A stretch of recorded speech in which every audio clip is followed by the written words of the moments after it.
वैशाली राज्य में एक प्रसिद्ध गायिका रहती थी जिसका नाम आम्रपाली था। वह बहुत सुंदर और सुशील थी और उसको नगर वधू घोषित किया गया था, यानी पूरे शहर की पत्नी। आम्रपाली इतनी सुंदर थी कि उसके महल के द्वार पर हमेशा सोने के रथ खड़े रहते थे उसे देखने के लिए।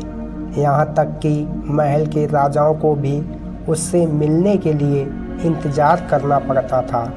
वह केवल कहने को तो एक वेश्या थी, लेकिन वह इतनी अमीर हो गई थी कि वह पूरा राज्य खरीद सकती थी। आम्रपाली का शरीर जितना सुंदर था, उससे कई अधिक सुंदर उसकी आत्मा थी।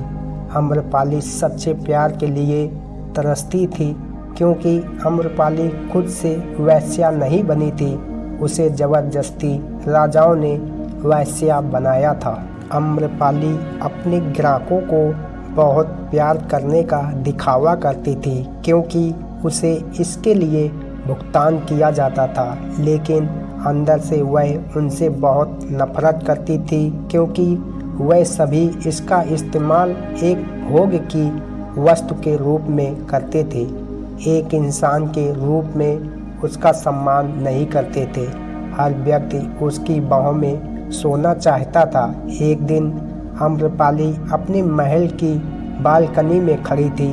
अचानक उसने अपने महल के सामने से एक युवा बौद्ध भिक्षु को गुजरते हुए देखा, जिसके पास कुछ भी नहीं था सिवाय एक पोटली के, लेकिन उसके पास जबरदस्त जागरूकता थी और लोगों को खुद की ओर आकर्षित करने की अद्भुत शक्ति थी। वह बौद्ध भिक्षु ने ऊपर की तरफ देखा तो आम्रपाली उसे देख रही थी।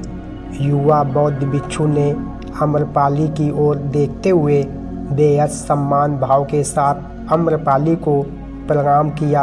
आम्रपाली एकटक उस युवा भिक्षु को देखती रही और पहली बार आम्रपाली के हृदय में प्रेम का उदय हुआ था, क्योंकि पहली बार किसी ने आम्रपाली को सम्मान एवं स्वभाव की नज़रों से देखा था।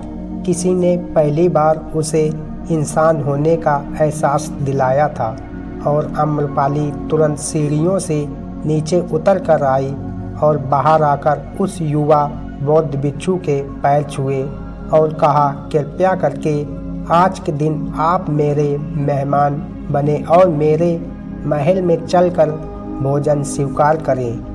आगे आम्रपाली ने कहा, कृपया मेरे निमंत्रण को ना कहें, क्योंकि पहली बार मैंने किसी को आमंत्रित किया है। मुझे हजारों बार राजाओं और सम्राटों द्वारा बुलाया गया है, लेकिन मैंने कभी किसी को आमंत्रित नहीं किया है। यह मेरा पहला निमंत्रण है। युवा भिक्षु सम्मानपूर्वक आम्रपाली का निमंत्रण स्वीकार करते हुए भोजन ग्रहण किया। भोजन देने के बाद आम्रपाली ने कहा, आज से 2 दिनों के बाद बारिश का मौसम शुरू होने वाला है, जो कि अगले 3 महीने तक रहेगा और मैं आपको अपने घर में 3 महीने तक रहने के लिए आमंत्रित करती हूँ। आने वाले 3 महीने के लिए यह महल आपका आश्रय होगा। आपको पूर्ण रूप से आश्वस्त करती हूँ कि मैं किसी भी प्रकार से आपके ज्ञान की बाधा नहीं बनूंगी, बल्कि मुझसे जितना हो सकेगा आपके ज्ञान की सुविधाओं को सुगम बनाने का प्रयास करूंगी। युवा बौद्ध भिक्षु ने कहा, माफ़ कीजिएगा देवी, लेकिन इस विषय में मैं स्वयं निर्णय नहीं ले सकता। मैं आपका प्रस्ताव के विषय में बुद्ध से पूछूंगा। अगर वह मुझे अनुमति देंगे तो मैं आपके महल में आश्रय अवश्य ग्रहण करूंगा। इतना कहकर वह बौद्ध भिक्षु वहां से चले गए। इससे पहले कि वह युवा बौद्ध भिक्षु बुद्ध के पास पहुंचता और आम्रपाली के प्रस्ताव के बारे में कुछ कह पाता, उससे पहले वहां पर मौजूद अन्य भिक्षु बौद्ध के पास पहुंच गए और बुद्ध से कहा, आप उस युवा भिक्षु को रोकिएगा।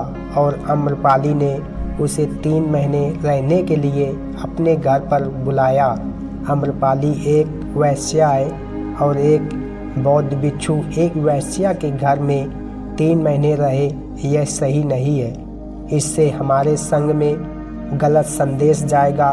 बुद्ध ने कहा, कृपया आप लोग शांत हो जाएं और उस भिक्षु के आने की प्रतीक्षा करें। थोड़ी देर बाद वह युवा भिक्षु बुद्ध के पास आया, बुद्ध के पैर छुए और उन्हें पूरी कहानी सुनाते हुए कहा, बुद्ध नगर की एक आम्रपाली नाम की महिला ने मुझे बारिश के 3 महीने अपने घर पर रहने के लिए आमंत्रित किया है। मैंने उसके निमंत्रण को अभी कोई जवाब नहीं दिया है। मैंने उससे कहा कि अगर आप मुझे उसके घर रहने की आज्ञा देंगे तभी मैं उसके घर रहने के लिए जाऊंगा।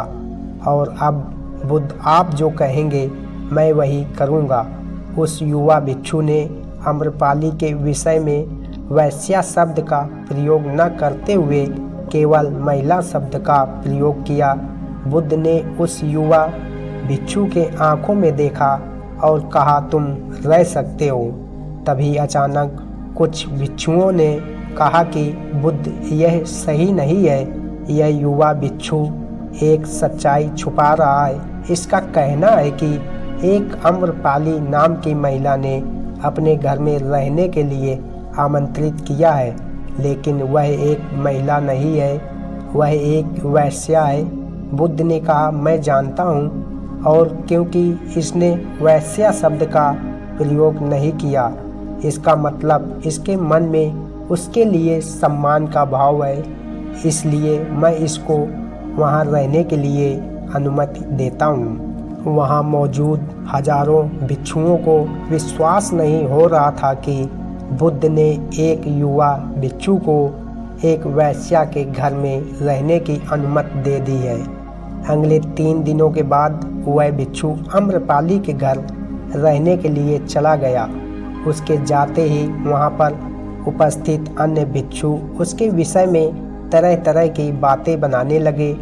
बुद्ध ने सभी को शांत करते हुए कहा, मुझे मेरे भिक्षु पर विश्वास है। मैंने उसकी आंखों में देखा है कि उसके भीतर बिल्कुल भी भोग की इच्छा नहीं थी।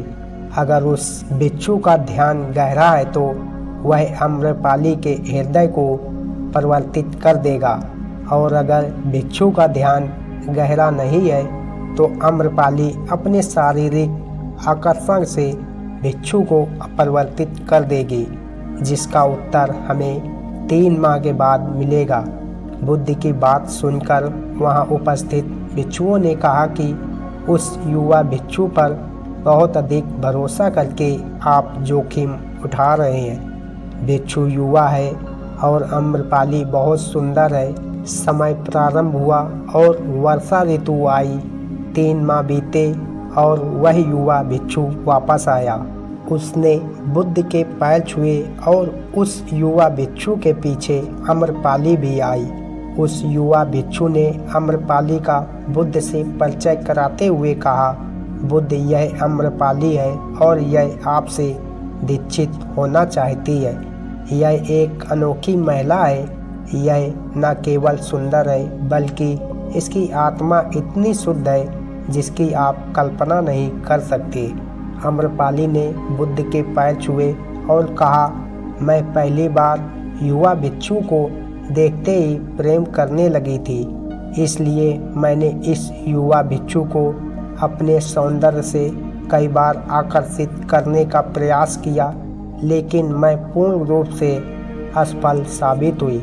इसके बजाय इस युवा भिक्षु ने मुझे ध्यान के प्रति जागरूक किया और यह एहसास कराया कि वास्तविक जीवन भोग नहीं, एक ध्यान है। इसलिए बुद्ध, मैं अपनी सारी संपत्ति आपके भिक्षुओं को दान में देना चाहती हूँ और शेष जीवन ध्यान में बिताना चाहती हूँ। उसके बाद आम्रपाली बुद्ध के शिष्यों में पहली महिला हुई जिन्हें आत्मज्ञान की प्राप्ति हुई।